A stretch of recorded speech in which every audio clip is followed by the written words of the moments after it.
नमस्कार दोस्तों, इस वीडियो में मैं आपको करके दिखाने जा रही हूं करवा चौथ व्रत की संपूर्ण पूजा विधि, जिसमें चांद को अर्घ देने की विधि, पति पूजन, घर के अंदर चौथ माता का पूजन, करवे भरना, कलश स्थापना विधि और सभी चीज हो जाने के बाद व्रत खोलने की विधि।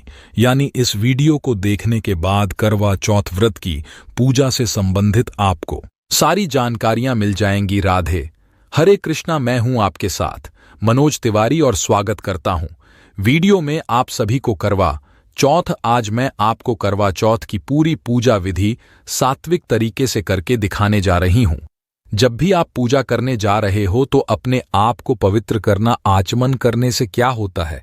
कई लोगों का प्रश्न भी आता है मेरे पास कि हमने जो शादी की चुनरी ओढ़ी हुई है, फिर शादी का हमने लहंगा पहना हुआ है, तो क्या हम उसमें पूजा कर सकते हैं या नहीं। तो देखिए, पवित्रीकरण और आचमन करने से न केवल हम आंतरिक रूप से बल्कि बाहर रूप से भी शुद्ध हो जाते हैं। पूजा के लिए सबसे पहले कुश की मदद से अपने ऊपर 3 बार गंगा जल छिड़कना चाहिए, गंगा माता का ध्यान करते हुए जय गंगा माता। इसके बाद आचमन करना होता है तो उल्टे हाथ की मदद से सीधे हाथ में जल डालते हुए ओम शिवाय नमः, ओम माधवय नमः, ओम नारायण नमः, इस प्रकार से 3 बार आचमन करना है और चौथी बार ओम ऋषिके शाय नमः बोलते हुए हाथ धो लेना है। और फिर एक लकड़ी के पट्टी के ऊपर लाल वस्त्र बिछाकर चौथ माता की प्रतिमा को आसन प्रदान करें। और अगर आपके पास शिव परिवार की फोटो हो तो उन्हें भी आसन प्रदान जरूर करें, क्योंकि व्रत कथा पुस्तक में भी गौरी शंकर का वर्णन मिलता है। गौरी शंकर की पूजा जरूरी है। और सबसे महत्वपूर्ण बात किया जो चौथ का व्रत है वह श्री गणेश के लिए किया जाता है। चतुर्थी तिथि श्री गणेश को अत्यंत प्रिय होती है इनकी पूजा के लिए। अगर आपके पास छोटी सी मूर्ति हो तो वह भी आप जरूर रखें, और व्रत से संबंधित जो भी सामग्री है उसे भी आप जरूर रखें।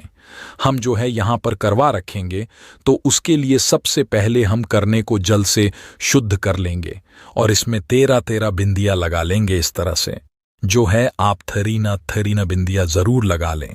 इस वाले करवे पर भी हम 13 बिंदियां रख लेंगे।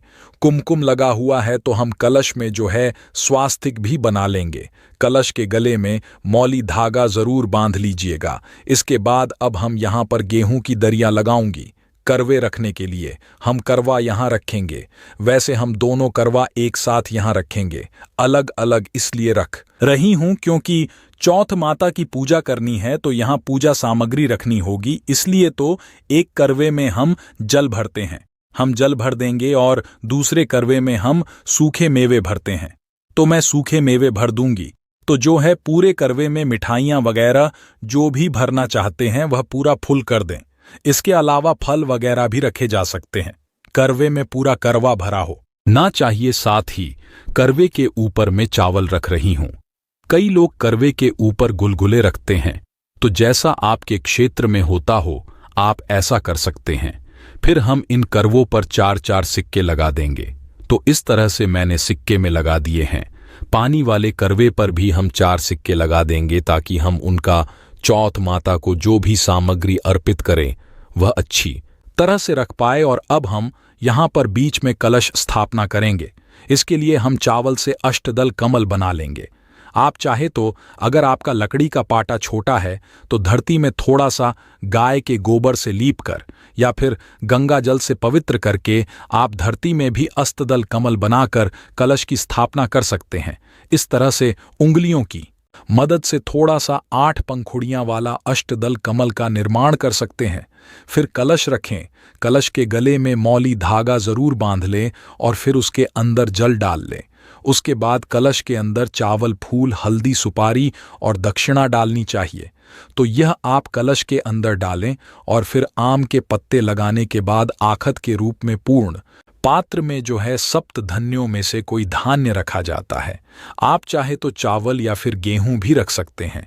दीप कलश का निर्माण हमने यहाँ पर किया है। अब यहाँ पर चंद्रदेव का भी निर्माण कर लेंगे। आप चाहे तो चावल से चंद्रदेव बना सकते हैं। इस तरह चंदन की मदद से चंद्रदेव का निर्माण कर सकते हैं। ये मैं उदाहरण के लिए बता रहा हूँ किस तरह से चंदन से बना सकते हैं। वैसे आप चावल से ही चंद्रदेव का निर्माण करें। इस तरह से चतुर्थी का चांद जैसे कि पूरा नहीं होता है, वैसे मैंने चतुर्थी का चांद बनाने की कोशिश की है। वैसे आप चांदी का सिक्का रखकर पूजा कर सकते हैं, कोई दिक्कत की बात नहीं है। और अब हम ओम दीप नारायण नमः कहते हुए दीपक प्रज्वलित कर लेंगे और हम व्रत की पूजा का संकल्प लेंगे, क्योंकि बिना संकल्प के की गई पूजा का व्रत का हमें आधा ही फल प्राप्त होता है। ऐसा ग्रंथों में वर्णन मिलता है। तो पूरे दिन अगर भूखे रह रहे हैं, मेहनत कर रहे हैं, तो संकल्प अच्छे से ले लीजिएगा ताकि व्रत की सफलता हो।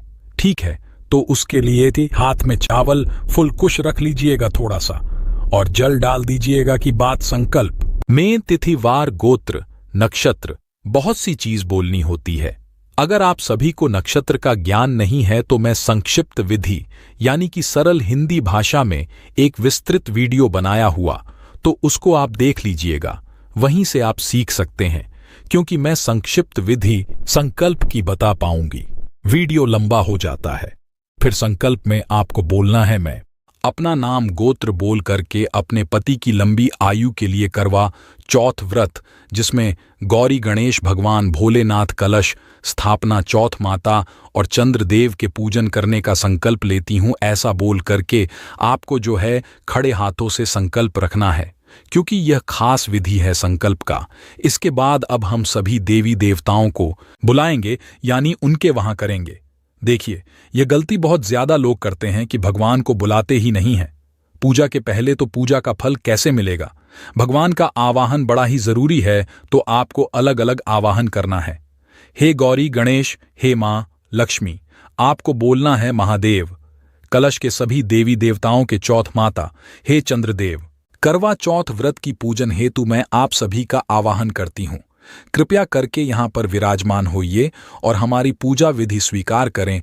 ओम गण गणपतये नमः, ओम गौरी नम, ओम शिवाय नमः, ओम वरुदाय नमः। तो ऐसा करते हुए हम पूजा शुरू करेंगे। तो जैसे कि श्री गणेश से पूरा शुरू की जाती है, तो श्री गणेश सहित जो है हम गौरी शंकर को भी जल से स्नान कराएंगे। तो सभी देवी देवताओं को 4-4 बार जल अर्पित करना चाहिए। जय भगवान कार्तिकेय और कलश में भी हम जल अर्पित करेंगे और चौक माता को भी जल अर्पित करेंगे। 4-4 बार जल से स्नान करवाना चाहिए। ओम चंद्रमसे नमः, ओम चंद्रमसे नमः, ओम चंद्रमसे नमः, ओम चंद्रमसे नमः। जल से स्नान कराने के बाद जैसे कि वस्त्र इत्यादि अर्पित किए जाते हैं, मां को चुनरी अर्पित कर सकते हैं। भगवान चंद्रदेव को उनकी भावना से कच्चा सूट अर्पित कर सकते हैं। भगवान का श्रृंगार करना चाहिए, उन्हें हल्दी चंदन कुमकुम मिताली लगाना चाहिए। गौरी माता को सिंदूर जरूर लगाए। कलश का भी पूजन करें। भगवान भोलेनाथ को सफेद चंदन लगाया जाता है। भोलेनाथ को हम चंदन लगाएंगे, चंद्रदेव को भी चंदन अर्पित करेंगे, सिंदूर लगाएंगे और इन कर्मों का भी पूजन करते चलना है। इनमें भी जो हम हल्दी चंदन कुमकुम परिवार को अर्पित किया जा सकता है। बेलपत्र चढ़ाई, पुष्प की तैयारी अर्पित करें। अगर गौरी माता के लिए लाल फूल मिल जाए तो लाल फूल या फिर पीले फूल भी आप अर्पित कर सकते हैं। सफेद फूल अर्पित किए जाते हैं, तो अगर उनके लिए सफेद फूलों की व्यवस्था हो जाए, उन्हें सफेद फूल जरूर अर्पित करें। माता चौथ माता को भी हम पुष्प अर्पित करें। सासू मां के लिए वायना लाए हो, वह आप माता चौथ को अर्पित करें। उसके बाद धूप बत्ती जलाकर के भगवान को धूप दिखाएं। ओम चंद्रमा से नमः, ओम चंद्रमा से नमः से दीपक जला करके दीपक करना चाहिए। ओम गण गणपतये नमः चाहिए। जो भी आपके पास मिठाई हो, फल हो, भगवान को निवेदन करें। भगवान भोलेनाथ सहित माता पार्वती, श्री गणेश, चौथ माता को हम भोग अर्पित करेंगे। कलश में भी और चंद्र देवता को भी हम जो है फल अर्पित करेंगे। फल अभी यहीं पर रख दे रही हूं।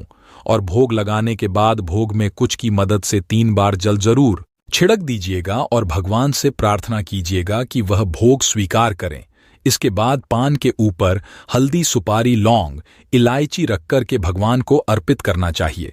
सभी देवी देवताओं को जो है पान सुपारी लौंग इलायची अर्पित करें। दक्षिणा भी अर्पित करनी चाहिए। जो भी आपके पास 10 से 50 हो, दक्षिणा अर्पित करें। और हाथ में गेहूं के 13 दाने लेकर चौथ व्रत कथा सुनी जाती है। तो मैं अपने चैनल पर करवा चौथ की 4 कथाएं एक ही वीडियो में डाली हुई है, तो आप उसको प्ले करके कथा सुनने का पुण्य प्राप्त कर सकते हैं। जैसे कि चौथ है तो 4 कथाएं मैंने सुनाई हुई है, ठीक है। और कथा पढ़ने सुनने के बाद गेहूं के दाने चौथ माता को अर्पित करें। इसके बाद आरती की तैयारी करना चाहिए। वैसे हवन भी जरूर मैं हर पूजा में बताती हूं, हर एक पूजा विधि में, क्योंकि हवन से जो है अग्नि के माध्यम से भगवान आपके द्वारा दी गई आहुति सिद्धि ग्रहण करते हैं। तो अगर व्यवस्था हो सके तो जरूर हवन करना चाहिए। अग्नि प्रज्वलित करके अग्निदेव का चंदन अक्षत पुष्प प्रत्याशी से पूजन करें। इसके बाद आहुतियां दें। तो सबसे पहले ओम अग्नि स्वाहा, ओम गण गणपतये स्वाहा, ओम गौरी देवी स्वाहा, ओम शिवाय शिवाय, ओम चौथ माता त्रिभुज स्वाहा, ओम चंद्र महेश स्वाहा, एयूएम वरुदास स्वाहा, ओम शिवाय स्वाहा। इस प्रकार से बोलते हुए जो है आप 11-15 जैसी भी आपकी इच्छा हो उस प्रकार से आहुतियां दें। गणेश जी की नाम की ज्यादा होती है। और फिर जल घुमाते हुए हवन संपूर्ण करें। आरती की तैयारी के लिए आरती थाल सजा ले, उसमें दीपक रखें। दीपक के नीचे चावल जरूर रखें।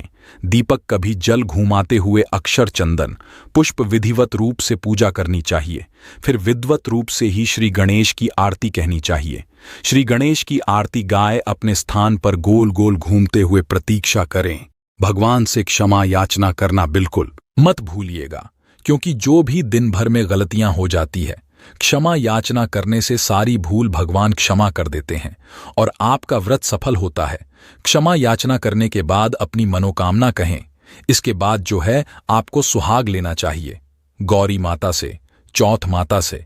तो आप जो है क्या करें कि सिंदूर लगाए अपने आंचल से गौरी माता को, और फिर वही सिंदूर जो है आप अपने माथे पर लगा सकते हैं। इसी प्रकार से चौथ माता के लिए भी करना है, उनको भी सिंदूर लगाना है, फिर वही सिंदूर अपने माथे पर लगा लेना है। सुहाग लेने के बाद जो है अगर आप एक एक चूड़ी पहनना चाहते हैं तो वह भी पहन सकते हैं। और हाँ, मैंने कोई भी करवा फेरने की विधि नहीं बताई है, क्योंकि मेरे यहाँ ना तो यह की जाती है ना ही इसका कोई वर्णन मुझे ग्रंथों में मिला है। यहाँ एक ही वर्णन वामन पुराण के अनुसार मिला है कि इस व्रत में सुहागन से ही लेना चाहिए, सुहागन को ही देना चाहिए, जो कि श्रृंगार सामग्री के बारे में कि सुहागन को ही देना चाहिए।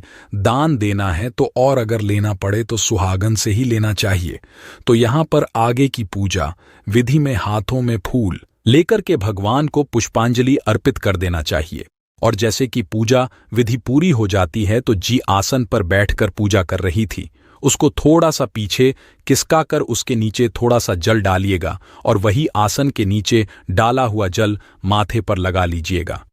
ऐसा करने से ही आपको पूजा का पूरा फल मिलता है, वरना फल आधा इंद्रदेव ले जाते हैं, ऐसा ग्रंथों में वर्णन है।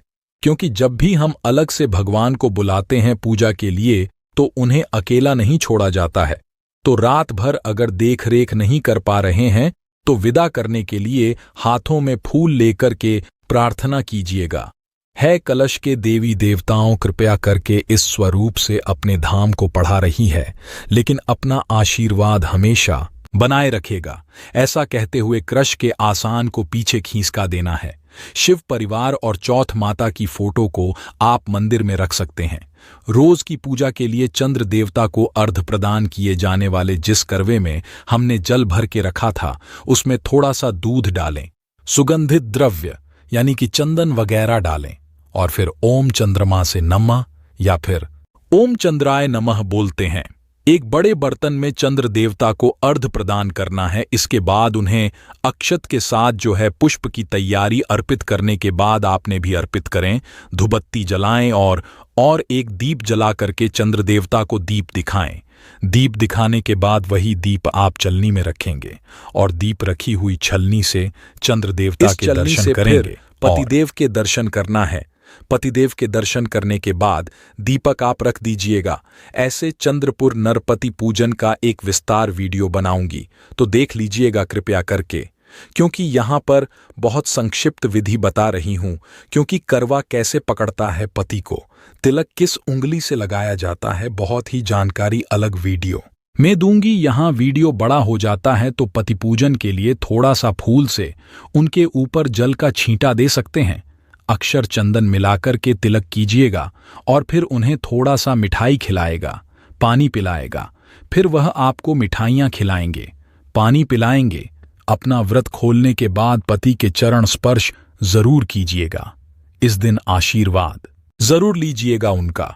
और फिर आप छत से नीचे आकर के पति को भोजन करवाने के बाद स्वयं भी भोजन कर सकती हैं। सात्विक भोजन यानी बिना लहसुन प्याज का भोजन करना चाहिए। इस तरह से आपका व्रत पूर्ण होता है। मैं करवा चौथ पर से संबंधित कम से कम 15 से 20 वीडियो दिए हुए हैं, जिसमें से जो है करवे में क्या भरना शुभ होता है, 7 ननद अगर दूर है तो किसे देना चाहिए, मासिक धर्म में कैसे करना चाहिए, विसर्जन विधि का अलग है, किसी के कहाँ रखनी है, कैसे क्या है, और कथा का अलग है जिसमें मैंने स्क्रीन पर पूजा दिखाई है और कथा सुनाई है। तो वह वीडियो प्ले करके आप जो है कथा सुन सकते हैं। तो सारे वीडियो देखने के लिए एक बार चैनल पर जरूर आएगा, क्योंकि ग्रंथ और शास्त्रों से जानकारी मिलती है वही देता हूं, और पंडितों के घर से हूं तो शास्त्री जी से भी पूजा करके दिखाती हूं। तो एक बार जरूर आए, और इस वीडियो को देखने के लिए बहुत बहुत धन्यवाद।